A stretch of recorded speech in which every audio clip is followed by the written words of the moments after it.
नमस्कार बच्चों। अगले टॉपिक पे चलते हैं डिफरेंशिएशन के। पिछले टॉपिक में हमने पैरामीट्रिक फंक्शंस यानी प्राचलिक फलन के रूप में अगर फलन आपको दिया हो तब उसमें उनका डिफरेंशिएशन निकालना सीखा था। उम्मीद करती हूँ कि आपने वे क्वेश्चन सारे कर लिए होंगे और आपको समझ भी आ गए होंगे।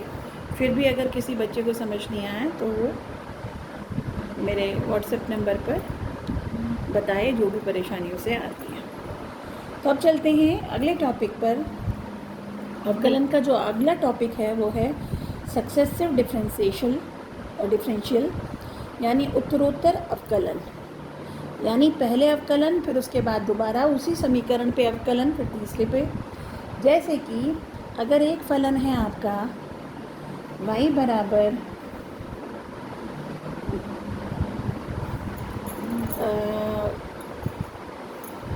5x² + 2x + 3, लेट सपोज ये एक द्विघातीय या यूँ कह लो बहुपदीय फलन है और इसका पूरे समीकरण का x के सापेक्ष अगर डिफरेंशिएशन करते हैं तो हमें समीकरण प्राप्त होगा, इक्वेशन मिलेगी dy/dx = 10x + 2। अब इसी इक्वेशन को दोबारा से अगर हम डिफरेंशिएट करते हैं, पूरे समीकरण को अगर दोबारा से अवकलन लिया जाता है तो इस dy/dx को जब डिफरेंशिएशन करेंगे तो इसका तरीका ये होगा, यानी ये जो भी क्वांटिटी है इसका differentiation with respect to x, और यहाँ पर ये होगा 10। और इसी चीज़ को यानी dy/dx का x के सापेक्ष दोबारा से डिफरेंशिएशन लेने को हम कहेंगे d2y/dx2, और इसे कहा जाता है द्वितीय कोटि का अवकलन, यानी इंग्लिश में सेकंड ऑर्डर डेरिवेटिव। तो आपके किताब में या आपके लेवल पर ये जो सिर्फ सेकंड ऑर्डर तक ही आपको डेरिवेटिव निकालना है, यानी जब कहेंगे कि सेकंड ऑर्डर डेरिवेटिव निकालो या द्वितीय कोटि का अवकलन निकालो, तो इसका मतलब आपसे पूछा जा रहा है d2y/dx2। तो जो भी फलन आपको दिया होगा उसे आप पहले एक बार करेंगे और फिर दोबारा से उसे फिर x के सापेक्ष अगर करेंगे तो आपको दूसरे d2y/dx2 यानी द्वितीय कोटि का अवकलन समीकरण प्राप्त होगा। अगली एक्सरसाइज इसी पे है। अब इसी में ही अगर हम दोबारा से, अब आपका ये d2y/dx2 हो गया, इसी समीकरण को फिर से हम x के सापेक्ष अगर इसका अवकलन समीकरण लेते तो ये बन जाता, अब सेकंड ऑर्डर का ये बन जाएगा थर्ड ऑर्डर d3y/dx3 = और 10 का हो गया 0। तो ये थर्ड डेरिवेटिव या कह लो तृतीय कोटि का अवकलन, और इसी तरह से जितने चाहें उतने कोटि का हम अवकलन समीकरण निकाल सकते हैं। तो ये तरीका होता है उत्तरोत्तर अवकलन निकालने का। जितने डिग्री का, जितने कोटि का, जितने ऑर्डर का आपसे अवकलन पूछा जाए उतनी ही बार आप डिफरेंशिएशन करेंगे और उस कोटि का आप अवकलन निकालेंगे, उस ऑर्डर का आप अवकलन निकालेंगे। तो जो आपकी एक्सरसाइज 5.7 है ये बेसिकली आपका सिर्फ सेकंड ऑर्डर डेरिवेटिव ही पूछ रही है। तो क्वेश्चन नंबर 1 अगर आप देखेंगे तो y = x² + 3x + 2 आपको दिया है। सेकंड ऑर्डर का डिफरेंशिएशन इससे पूछा गया है, तो dy/dx होगा आपका 2x + 3। ये अब इसी को दोबारा से करेंगे तो सेकंड ऑर्डर का निकलेगा, dy/dx का जब डिफरेंशिएशन करेंगे तो d2y/dx2 आएगा आपका 2। तो यही आपसे पूछा गया था इस क्वेश्चन में। एक एग्जाम्पल लेके बताती हूँ। y = 2x + 2e3x, और इसमें आपको सिद्ध करने के लिए बोला है। एग्जाम्पल 40 है ये आपकी बुक में। d2y upon dx2 minus 5 dy by dx plus 6y equal to 0। तो इसको आप डिफ्रेंशिएट करेंगे तो dy by dx is equals to 3 e की पावर 2x का होगा 2 e की पावर 2x, e की पावर 2x का डिफरेंशियल e की पावर 2x और फिर 2x का डिफरेंशियल चेन रूल से इंटू 2। इसी तरह से 2 e की पावर 3x का डिफरेंशियल e की पावर 3x इंटू 3। तो ये हो गया आपका 6 e की पावर 2x प्लस 6 e की पावर 3x। अब ये तो dy बाई डी एक्स था, इक्वेशन 1 मान लीजिए इसे। इसके बाद आइए सेकंड, दोबारा से इसी समीकरण को क्वेश्चन इक्वेशन 1 को आप फिर x के सापेक्ष डिफ्रेंशिएट करते हैं तो आपको मिलेगा d2y upon dx2 equal to 6 e की पावर 2x का डिफ्रेंसिएशन e की power 2x, then by chain rule 2x का 2, इसी तरह से 6 इंटू की पावर 3x फिर 3। तो ये हो गया 12 e की पावर 2x, 6 3 जा 18 e की पावर 3x। ये इक्वेशन 2। अब आपको ये प्रूव करना है तो हम लेफ़्ट हैंड साइड उठाएंगे इसकी और आप लेफ़्ट हैंड साइड में देखेंगे d2y अपॉन dx2 की जगह रख रही हैं ये 12 e की पावर 2x प्लस 18 e की power 3x minus 5 times dy by dx from first equation. आप रखेंगे 6 e की पावर 2x प्लस 6 e की पावर 3x, फिर प्लस 6y और y की जगह आपका इक्वेशन जो दिया हुआ है e की पावर 2x प्लस 2 e की पावर 3x। इसे सॉल्व करेंगे 12 e की पावर 2x, 18 e की power 3x minus 5 into 6 30 e की पावर 2x माइनस 30 e की power 3x plus 6 into 3 18 e की power 2x plus 6 into 2 12 e की पावर 3x। तो 12 e की पावर 2x 18 e की पावर 2x दोनों सम होके बनेगा प्लस का 30 और प्लस का 30 माइनस का 30 will cancel out. Similarly 18 plus 12 30 e की power 3x, this is minus 30 e की पावर 3x, कैंसिल होने के बाद ये रिजल्ट रह जाएगा 0। तो राइट हैंड साइड 0 आया और इस तरह से ये क्वेश्चन आप करेंगे। तो इस तरह की ये आपकी एक्सरसाइज है और इस एक्सरसाइज के सारे क्वेश्चन मैं पीडीएफ फॉर्म पे आपको भेजती हूँ और इस एक्सरसाइज को आप करेंगे। अगला टॉपिक मीन वैल्यू थ्योरम है जो इस बार के सिलेबस से हटा दिया गया है, तो उसे इस बार नहीं करेंगे। फिर भी जिन बच्चों को कंपटीशन पॉइंट ऑफ व्यू से इन्हें पढ़ना है तो उनके लिए मैं ये बता रही हूँ, अदरवाइज़ इस साल के लिए सिलेबस में ये आपका हटा दिया गया है। तो अब मैं शुरू कर रही हूँ। वो बच्चे जो इसे पढ़ना चाहते हैं वो पढ़ें, जो नहीं पढ़ना चाहते वो उनकी अपनी मर्ज़ी है। पहले आते हैं, दो तरह की मीन वैल्यूज़ होती हैं। पहली होती है रॉले थ्योरम के नाम से हम उसे जानते हैं।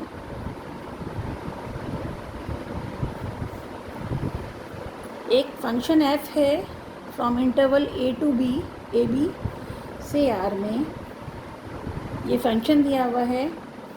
अब अगर ये फंक्शन, ये कंडीशन सेटिस्फाई होती है, if f is continuous in closed interval a b, then again and if f is differential in open interval a b, यानी a और b के बीच में जितने भी पॉइंट है उन हर एक पॉइंट पे अगर ये डिफरेंशिएबल फंक्शन है। और तीसरी कंडीशन ये है कि यदि F A is equals to F B है तो एक कोई कंटिन्यूस फंक्शन है क्लोज्ड इंटरवल ए बी में, एक वो डिफरेंशियल भी है in open interval A B में, और उस इंटरवल के एंड पॉइंट पर अगर फंक्शन की वैल्यू सेम है, अगर ये तीनों कंडीशन सेटिस्फाई होती है, then Rolle theorem states that If such condition satisfies, then Rolle's theorem states that then there will exist, ज़रूर हर हालत में एक point C open interval A B में ज़रूर होगा, C belongs to A B, यानी ए और बी के छोड़कर इनके बीच में कम से कम एक पॉइंट C ज़रूर होगा। देयर एग्जिस्ट का मतलब ज़रूर उसका अस्तित्व है।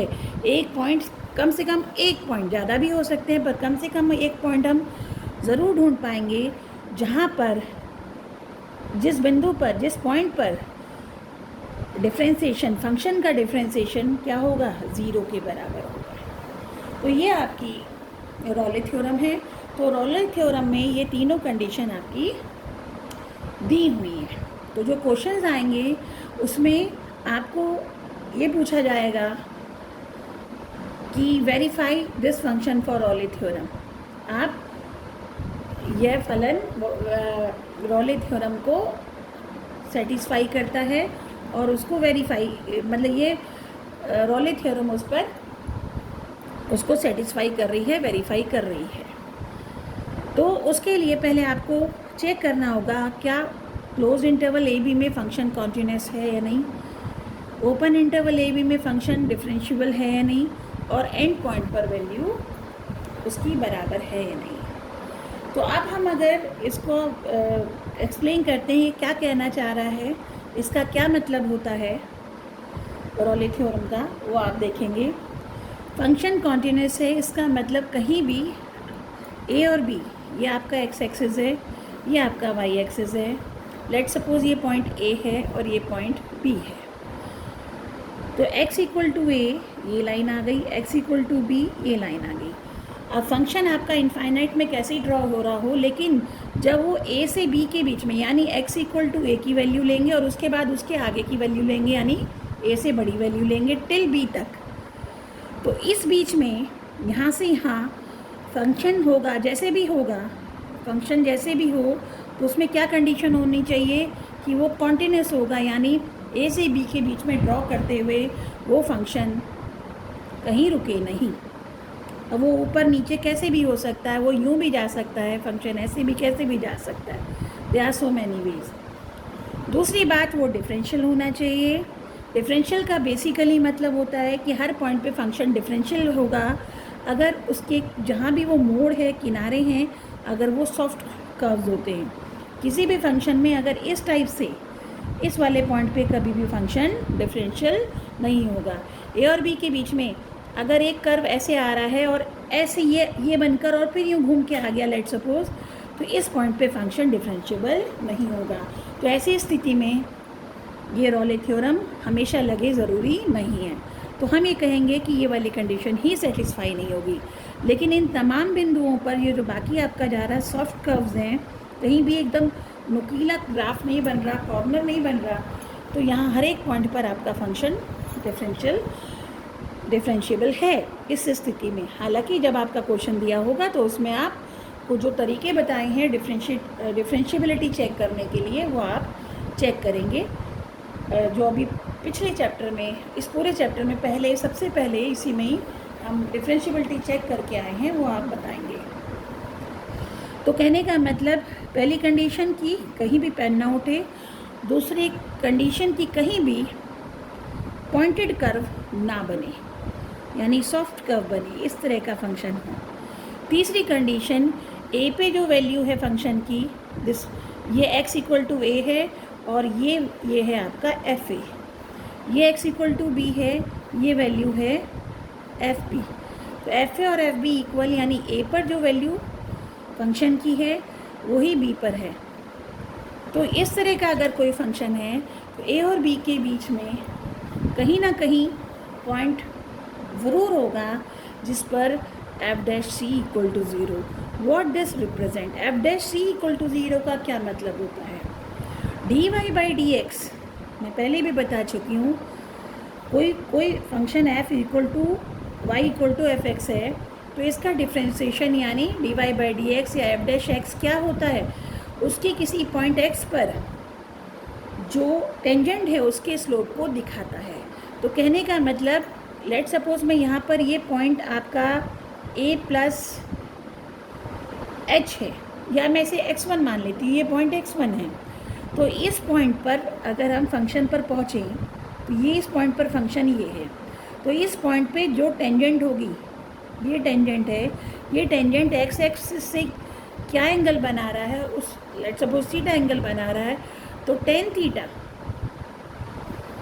ये पॉइंट x1 था, तो dy by D X at point x1 यानी एफ डैश x1, यानी इस कर्व का dy बाई डी एक्स इस पॉइंट पर x1 पर निकालने का मतलब हुआ x1 पॉइंट पर कर्व पर जो भी टेंजेंट ड्रॉ होगी वो एक्स एक्सिस से अगर थीटा एंगल बनाती है तो उसकी टेन का जो वैल्यू होगी वो ही dy बाई डी एक्स का वैल्यू के बराबर होता है, या एफ डैश x1 के बराबर होता है। तो कहने का मतलब, तो अब जब एफ डैश सी ज़ीरो है यानी टेन थीटा ज़ीरो है, और टेन थीटा ज़ीरो है, इसका अंदर थीटा की वैल्यू कितनी है, ज़ीरो है, यानी ये टेंजेंट कितना एंगल बना रही है, थीटा कितना हो गया, ज़ीरो। इसका ये कब पॉसिबल है, ये tangent parallel to X axis हो। तो कहने का मतलब ये है कि जब इस तरह का कर्व आपका होता है कि x बराबर a और x बराबर b पर के बीच में आपका कर्व कॉन्टिन्यूस हुआ, डिफरेंशिएबल हुआ, और x बराबर a पर और b पर x की वैल्यू आपकी सेम रही, ये और ये दोनों इक्वल हैं। अगर सेम है तो इनके बीच में आप देख रहे हैं ये पॉइंट और ये पॉइंट ऐसा है कि जब यहाँ पर टेंजेंट और ये पॉइंट, यहाँ पर अगर आप टेंजेंट ड्रॉ करेंगे यानी इनका dy बाई डी एक्स निकालेंगे, तो ये टेंजेंट्स y एक्सिस के पैरेलल, x एक्सिस के पैरेलल होगी, यानी dy by D X at these points, अगर ये पॉइंट C1 है, ये पॉइंट C2 है, ये पॉइंट C3 है, यानी x बराबर C2 है, यहाँ x बराबर C1 है, यहाँ x बराबर C3 है, यहाँ x बराबर C4 है। तो इन चारों पॉइंट पर आप देख रहे हैं टेंजेंट क्या है, x एक्सिस के पैरेलल, और अगर x एक्सिस के पैरेलल है तो निश्चित तौर पे वहाँ पर f डैश यानी डिफ्रेंशिएशन की वैल्यू क्या आएगी, ज़ीरो आएगी। तो हम देख पा रहे हैं कि जब ये कंडीशन तीनों सेटिस्फाई हो रही है तो कर्व जो है अगर कंटिन्यूस और डिफ्रेंशिएशन है, कम से कम एक इस तरह से आएगा अगर एक ही मोड़ है, या फिर ऐसे आएगा, और एक से ज़्यादा मोड़ है तो आप देख रहे थे पहले वाले में 4 मोड़ हैं, उसमें और ज़्यादा मोड़ हैं, तो कम से कम का मतलब यहाँ एक पॉइंट पर ये पैरेलल इसके हो गया, और अगर ऐसे जाएगा तो यूँ पैरेलल हुआ, और अगर ये बिल्कुल ही सीधा हुआ स्ट्रेट लाइन लेट सपोज, तो इसके हर एक पॉइंट पर जो आपके टेंजेंट है वो किसके पैरेलल होगी, एक्स एक्सिस के, तब तो इनफाइनाइटी पॉइंट हो जाएंगे। तो रॉले थ्योरम ये कहता है कि कम से कम एक और ज़्यादा कितने, इनफाइनाइट मैनी पॉइंट। तो देयर एग्जिस्ट ए और बी के बीच में कम से कम एक और एक से कितने भी ज़्यादा पॉइंट हो सकते हैं जब ये तीनों कंडीशन सेटिस्फाई हो रही है, जिस पर कि टेंजेंट आपका जो है पैरेलल हो। कहने का मतलब फंक्शन का डेरिवेटिव जिसे कि हम स्लोप भी कहते हैं वो ज़ीरो। तो ये आपका रॉले थ्योरम होता है। और इस क्वेश्चन को मैं आपको एग्जाम्पल 42 से बुक में दिया हुआ है, उससे ही एक बार आपको ये समझाती हूँ कि ये क्वेश्चन कैसे आएंगे। क्वेश्चन ये है, इसमें verify Rolle theorem for the function y बराबर X square plus 2 in the interval -2 से 2, यानी a की जगह -2 और b की जगह 2 दिया हुआ है। -2 से 2 के बीच में ये फंक्शन रॉले थ्योरम को प्रूव करता है, वेरीफाई करता है, करेगा, ये बताइए। तो पहली कंडीशन ये है कि इस इंटरवल में क्या फंक्शन कॉन्टिन्यूस है। आप देख रहे हैं ये किस तरह का फंक्शन है, ये पॉलिनोमियल फंक्शन है, यानी बहुपदीय फलन है। और हम एक थ्योरम पढ़ के आए थे, क्वेश्चन करके आए थे कि हर एक बहुपदीय फलन सदैव हर एक इंटरवल में, हर एक अंतराल में डिफरेंशियल भी होता है, अवकलनीय भी है और कॉन्टिन्यूस भी है। तो कोई भी, चूँकि ये आपका पॉलिनोमियल फंक्शन है तो ये किसी भी क्लोज इंटरवल में यानी -2 और 2 में कॉन्टिन्यूस भी होगा यानी संतत भी होगा। दूसरा, ये अवकलनीय भी होगा। किसमें? ओपन इंटरवल -2 और 2 में। मैं पहले ही बता चुकी हूँ, कभी भी किसी इंटरवल में, क्लोज्ड इंटरवल में हम किसी फंक्शन को अवकलनीय नहीं बता सकते। अगर हम क्लोज इंटरवल में लेंगे तो जो आपके एंड पॉइंट हैं, एंड पॉइंट पे कभी भी फंक्शन डिफरेंशिएबल नहीं होता, क्योंकि फंक्शन का डिफरेंशिएबिलिटी निकालने के लिए राइट हैंड डेरिवेटिव और लेफ्ट हैंड डेरिवेटिव दोनों बराबर होने चाहिए।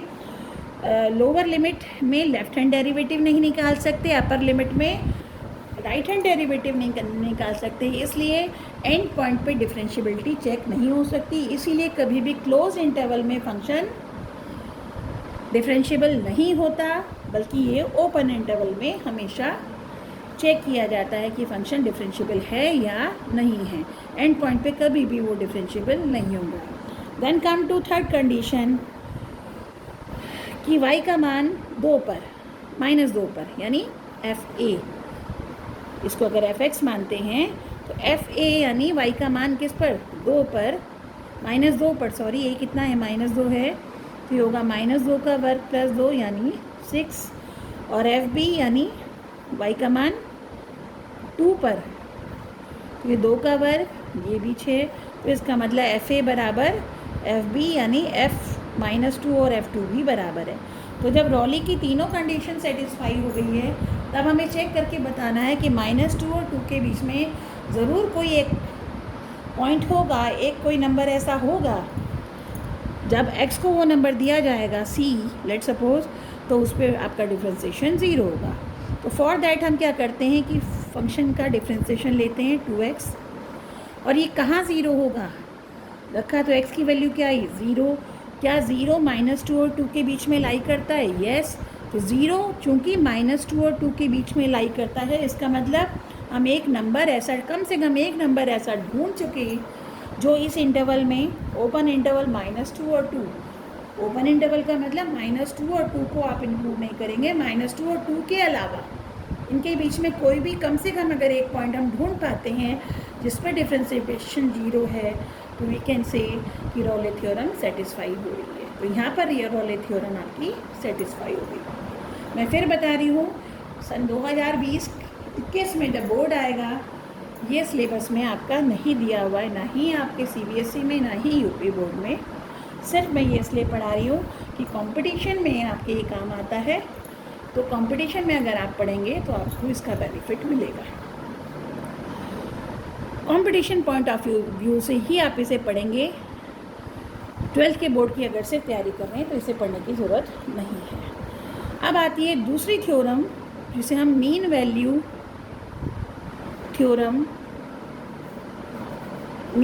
थ्योरम के नाम से जानते हैं।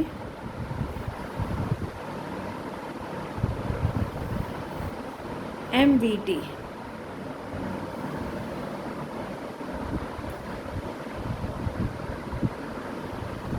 इंग्लिश, हिंदी में इसे मध्यमान प्रमेय के नाम से जानते हैं।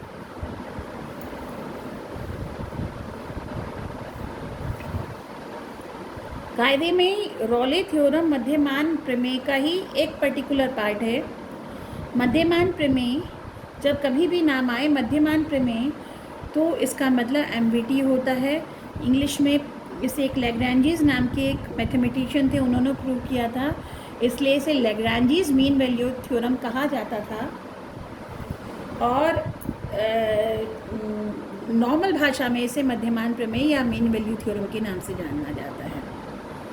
अगर रॉलीज थ्योरम के लिए आपको प्रूव करा रहा है तो उसमें आपको क्लियरली कहा जाएगा कि रॉलीज मीन वैल्यू थ्योरम या रॉलीज थ्योरम। लेकिन अगर सिर्फ मीन वैल्यू थ्योरम अगर आती है तो वो क्लियर हो जाता है कि वो रॉली थ्योरम के बारे में बात नहीं कर रहे। इनफैक्ट वो किसके बारे में बात कर रहे हैं? वो बात कर रहे हैं mean value, Lagrange's mean value theorem. तो ये क्या कहता है? ये फर्दर इसी का एक्सटेंशन है, या यूँ कह लो रॉले एक पर्टिकुलर पार्ट था, ये थोड़ा और बड़ा लेवल है। ये कहता है कि कोई एक फंक्शन एफ डिफाइन है, कॉन्टिन्यूस है किसी क्लोज्ड इंटरवल ए बी में, कॉन्टिन्यूस है, संतत है, वही कंडीशन जो रॉले वाले में लगी थी। दूसरा ये होता है कि ये डिफरेंशिएबल है, यानी अवकलनीय है किसमें, ओपन इंटरवल ए बी में। सिर्फ ये दो अगर कंडीशन सेटिस्फाई हो जाती है, यानी ए और बी के बीच में जो आपका कर्व है कहीं भी टर्न उठेगा नहीं, और अवकलनीय का मतलब ए और बी के बीच में कहीं भी शार्प टर्न नहीं होगा, जो भी आपका मोड़ होगा या टर्न होगा वो बहुत पॉइंटेड नहीं होगा बल्कि सॉफ्ट कर्व होगा, ये कहता है। तो अब देन रॉली आपकी मीन वैल्यू थ्योरम ये कहती है तब हर हालत में देन देयर एग्जिस्ट, यानी अस्तित्व है कम से कम एक पॉइंट सी का, किसी एक पॉइंट सी का, कम से कम एक पॉइंट सी का अस्तित्व है ए और बी के बीच में, सच दैट इस पॉइंट सी पर जो स्लोप होगा टेंजेंट का वो किसके बराबर होगा, F B minus F A upon B minus A, यानी इस पॉइंट पे जो फंक्शन की वैल्यू माइनस इस पॉइंट पे फंक्शन की value upon B minus A, यानी इन दोनों का अंतर, ये जो वैल्यू आएगी इस वैल्यू के बराबर टेंजेंट का स्लोप होगा।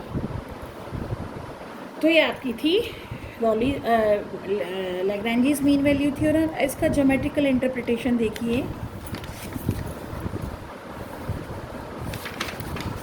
मीन वैल्यू थ्योरम का वो क्या कहती है, अगेन आप देखेंगे ये एक्स एक्सिस, ये वाई एक्सिस, लेट सपोज ये एक्स इक्वल टू ए है। एक्स इक्वल टू ए का मतलब ये नहीं कि वो पॉजिटिव ही हो, इधर भी हो सकता है। मैं आपकी बार इधर ले लेती हूँ एग्जांपल, एक्स इक्वल टू ए यहाँ पॉइंट है, एक्स इक्वल टू बी ये पॉइंट है, राइट। यानी फंक्शन ए से नीचे क्या बन रहा है हमें नहीं पता, बी से नीचे क्या बन रहा है, ऊपर क्या बन रहा है हमें नहीं पता ना, हमें इससे मतलब। इसके बीच में यहाँ से यहाँ लेट सपोज ए पर ये वैल्यू थी एफ ए ये है, और इसके बाद फंक्शन कॉन्टिन्यूस है और यहाँ तक इस तरह का फंक्शन है ये एफ बी। मैंने कोई भी फंक्शन ले लिया, ये वैल्यू एफ बी है। तो यहाँ से यहाँ के बीच में आप देख रहे हैं सॉफ्ट टर्न्स हैं, इसलिए अवकलनीय है और कहीं भी कटा नहीं है, पेन उठानी है, कॉन्टिन्यूस है। जब ऐसी स्थिति है तो अब आप देखेंगे एफ बी, ये एफ ए कितना हुआ, ये यहाँ से यहाँ तक की दूरी हो गई एफ ए। तो यहाँ से अगर मैं पैरेलल टू एक्स एक्सिस या इस पे परपेंडिकुलर डालूँ तो ये दूरी कितनी होगी, एफ पी माइनस एफ ए। ये दूरी एफ बी, ये दूरी एफ ए, ये दूरी कितनी होगी, एफ पी माइनस एफ ए। नाउ यहाँ से ये कितनी दूरी है बी, ये दूरी कितनी है ए, तो ये दूरी कितनी हुई बी माइनस ए। तो ये b माइनस ए, ये एफ बी माइनस। तो अगर मैं ये ट्राइंगल पूरा कर दूँ तो this upon this, this upon this, तो ये एंगल अगर थीटा है लेट सपोज, तो टेन थीटा कितना होगा, F B minus F A upon B minus A. तो कायदे में ये जो लाइन जा रही है इस लाइन का स्लोप ही कितना हुआ, F B minus F A upon B minus A. तो ये पूरी लाइन का जो स्लोप हुआ कितना, F B minus F A. तो जो स्लोप इस लाइन का है वही स्लोप इनके बीच में कहीं ना कहीं एक ऐसा पॉइंट ज़रूर होगा जो जिसका स्लोप इस लाइन के स्लोप के बराबर होगा, यानी इसके पैरेलल होगा। यानी आप ये देख रहे हैं ये वाला पॉइंट, ये वाला पॉइंट, ये वाला पॉइंट, यहाँ पर अगर टेंजेंट ड्रॉ करते हैं ऐसे, ये वाला पॉइंट ऐसे, ये वाला पॉइंट ऐसे, तो यहाँ पर जितने भी ये टेंजेंट्स ड्रॉ हो रही हैं सब इसके पैरेलल हैं। यानी इन सभी पॉइंट्स पर जो टेंजेंट स्लोप है वो किसके बराबर है, वो इस लाइन के पैरेलल है। और इस लाइन का स्लोप कितना हुआ, दिस अपॉन दिस। तो ये आपका रॉलीज LMB जो मीन वैल्यू थ्योरम है मध्यमान प्रमेय का ये आपका ज्योमेट्रिकल इंटरप्रिटेशन है। कहने का मतलब ए और बी पर ये पॉइंट, ये पॉइंट, ये पॉइंट, ये पॉइंट, ये पॉइंट, ये जितने भी तमाम पॉइंट हैं, इन पर जितने पे भी डिफ्रेंसिएशन निकालेंगे, यानी एफ डैश C1 अगर ये पॉइंट C1 है और ये पॉइंट अगर C2 है तो इस पर FC2, एफ डैश C2, इन सब पर जो डिफ्रेंसिएशन होगा यानी स्लोप होगा टेंजेंट का, तो किसके बराबर होगा? FB minus FA upon B minus A। तो ये आपकी थी मीन वैल्यू थ्योरम का ज्योमेट्रिक इंटरप्रिटेशन। इसका भी एक क्वेश्चन मैं निकाल के बता देती हूँ और ये एक्सरसाइज भी मैं आपको सॉल्व करके भेजूँगी ताकि आपको ये अच्छे से क्लियर हो जाए। जैसे कि फंक्शन दे रखा है आपको fx इक्वल टू x² और कहते हैं कि इन द इंटरवल 2 to 4 वेरीफाई कीजिए मीन वैल्यू थ्योरम।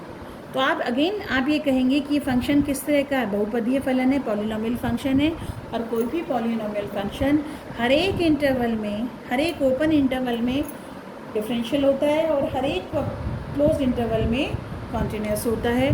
तो ये fx जो है बीइंग पॉलिनोमियल फंक्शन कॉन्टिन्यूस है यानी संतत है, किसमें? 2, 4 में। दूसरा fx क्या कहते हैं, डिफरेंशिएबल है, अवकलनीय है, ओपन इंटरवल 2, 4 में। देन एफ डैश सी, एफ डैश एक्स होगा 2x, तो एफ डैश सी हुआ 2c।